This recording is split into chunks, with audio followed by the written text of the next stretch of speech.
Here we have another practice free response question for AP Calculus. Yay! This particular problem includes concepts from units 5 and 6. We're going to deal with the graph of f over here. It's a fairly large image, so I slid it over on the right, and then we've got the problem here. Actually, that's the left. Come on, man. I got to remind myself. I got to label everything, otherwise I'll screw it up. The graph is on the left. The problem is on the right.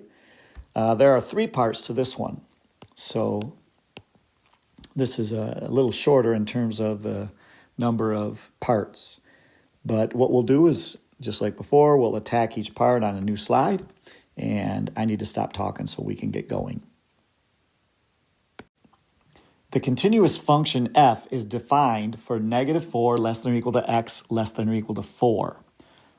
The graph of f shown above consists of 2 line segments and portions of 3 parabolas. The graph has horizontal tangents at x equals -1/2, x equals 1/2, and x equals 5/2. It is known that f of x equals the parabola -x squared plus 5x minus 4 for the interval from 1 to 4.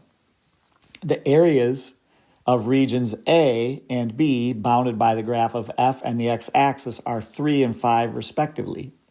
Let g be the function defined by g of x equals the definite integral from -4 to x of f of t dt. And in letter A, we are supposed to find g of 0 and g of 4. Okay, so there was a lot going on in this description of the problem. I just want to make a few notes on the graph. These 3 curvy things, they are parabolas. And what they've given us here is they've told us where the vertices of those parabolas are by telling us that there are horizontal tangents there. So that's good news. And then the other thing that we know is we actually know the expression or the equation for this piece, this last piece here. And then finally, they've given us the areas for region A. Region A is 3 square units. That's a 3 there. And region B is 5. So we've got a lot of information there. Our job is to find g of 0 and g of 4 in letter A. So I'm just going to jot down once again what g is. That's a definite integral from -4 to x of f of t dt. It's essentially the area between the curve and the x-axis. And if we want to do g of 0, we need to compute the definite integral from -4 to 0.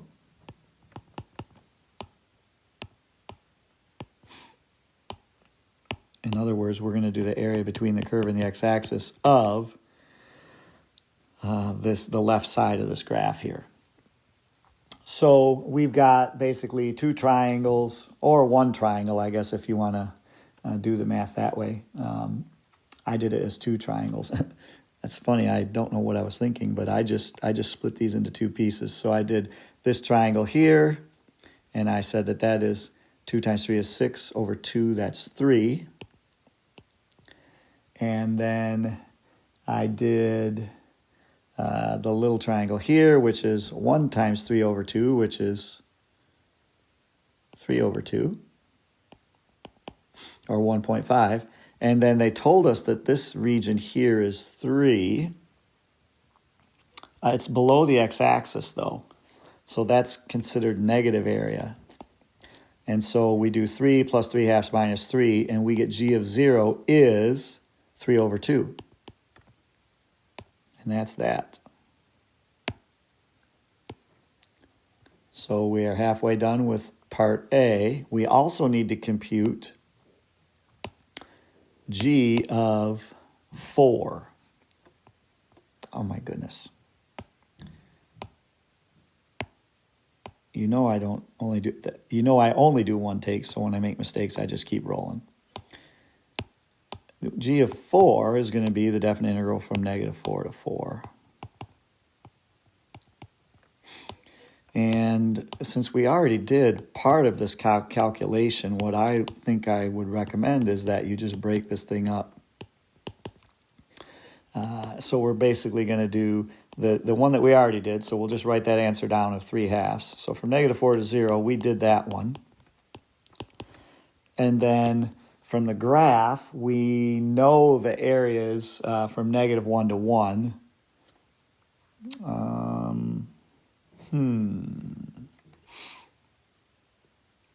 We already did that part. Yeah, we included that in. I'm sorry, I'm just thinking out loud here. Let's go from 0 to 1. We know that one. That's letter B. And so we'll do that piece. And then the last piece is from 1 to 4, and we'll have to actually do the antiderivative on that part. Right now I'm just going to write f of t, but in a minute we'll put this formula in that they gave us up here. So the calculation is, and wow, I'm going to run out of space. I may need to continue on a blank slide here. What did we say the first part was? The first part was 3/2. Letter B is +5.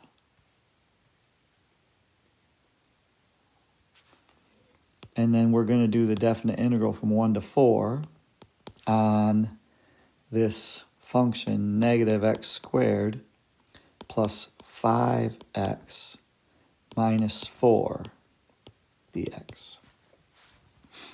Okay, so what I want to do here is I want to add 3/2 plus 5, and I'm going to do that because I'm going to have to insert a new slide here. So we're going to have, what is this, 10/2 plus 3/2. So this is 13/2. So we just need to do 13/2, and then we'll add on this definite integral. But as you can see, I'm running out of space, so I'm just going to go to the next slide, and I'll have 13/2 plus the definite integral.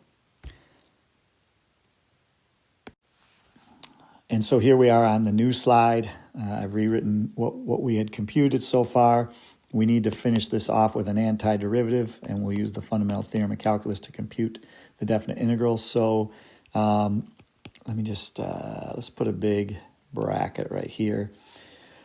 The antiderivative of -x² is -x³ / 3. The antiderivative of 5x is 5x² / 2. And the antiderivative of -4 is -4x. And we're going to compute that for the interval 1 and 4. So now you're just going to watch me do a bunch of arithmetic. This is 13/2. That part's easy. Plus, so we'll plug in 4, and this is what, -64/3 plus 16/2 is 8 times 5 is 40 minus 16. That's the first piece. And then the second part of the fundamental theorem is to subtract off what we get when we plug in 1. That's going to be -1/3 plus 5/2 minus 4. Okay, so we've got some sort of like terms here that we're going to deal with. I have a 13/2 here, and I have a -5/2 here. So that's really just 8/2, which is 4. Since I don't have a calculator on this one, I'm going to kind of just do it the old-fashioned way. Let's use green here. I've got a -64/3, and then a plus 1/3 because this is a minus -1/3. So that's -63/3, which is -21. And then I've got the 40 minus 16 is something like 24. And then I've got minus -4, so that's 24 plus 4, which is 28.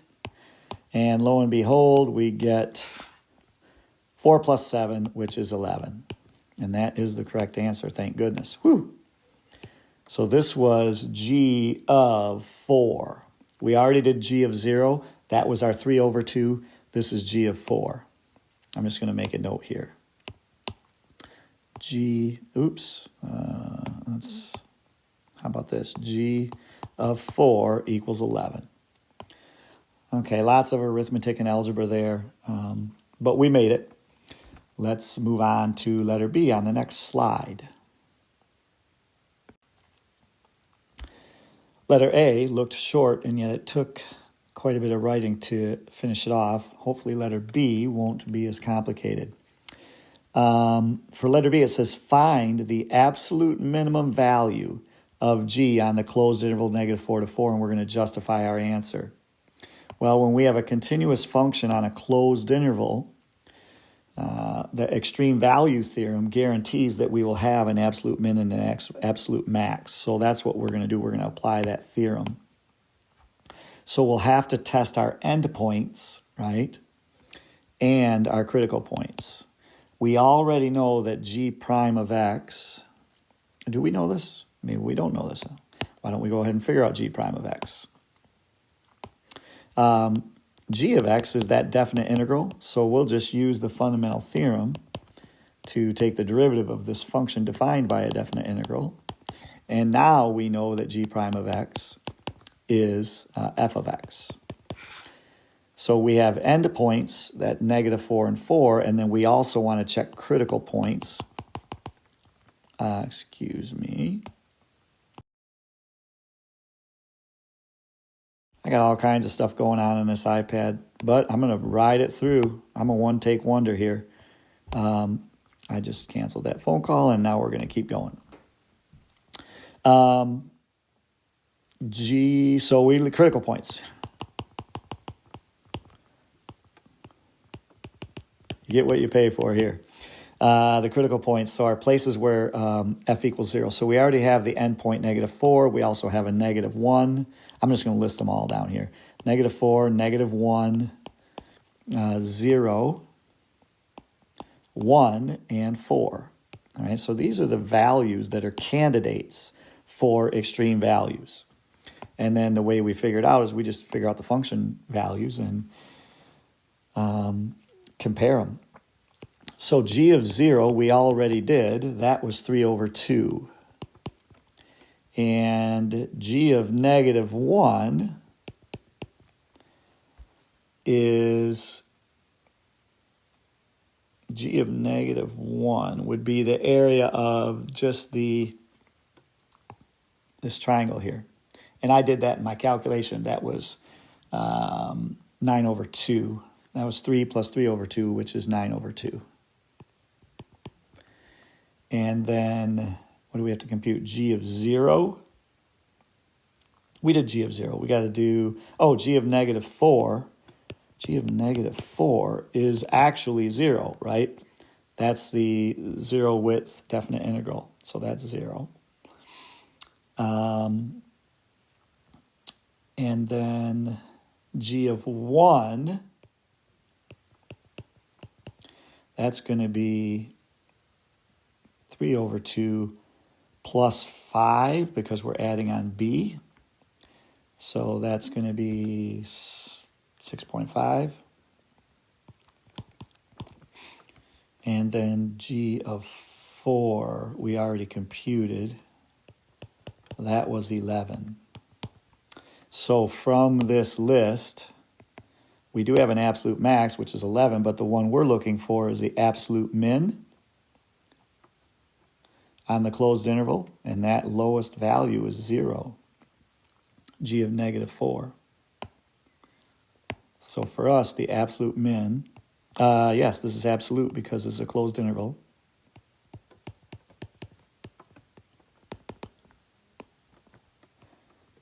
G of -4 equals 0. The minimum value is 0. It occurs at -4. All right. I think we covered that one. We'll wrap this video up with letter C on the next slide. For part C, we are asked to find all intervals on which the graph of G is concave down. Remember, G is that definite integral, right? Defined right here. Concave down. So let's talk about that. We need to find out when G double prime is less than 0, is negative. That's when we're concave down.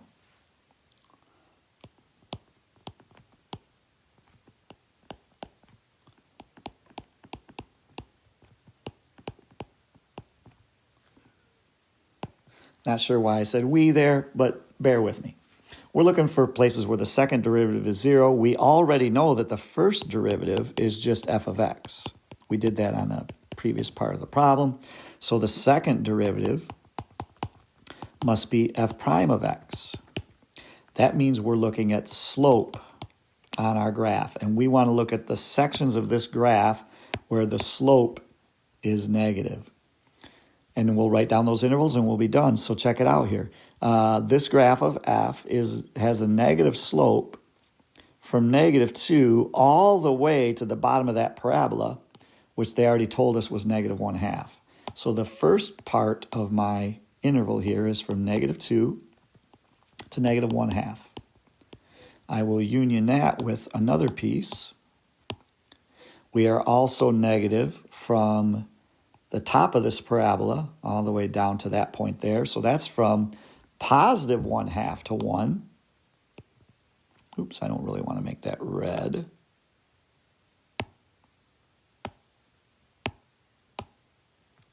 +1/2 to 1. And then the last piece I see that has a negative slope is from the top of this parabola down to 4 there. And the top of that parabola is at 5/2. They told us that. So I think we're done. We'll union that with, 5/2 out to 4. So these are the places where this function g, right? We don't see g, but we know that it's this definite integral, defined by this definite integral. If we were to draw the graph of g, it would be concave down on these intervals. -2 to 1/2, 1/2 to 1, and 5/2 to 4. Okay, this was a shorter problem, but had plenty of interesting calculus. Good luck with your studies, and take care.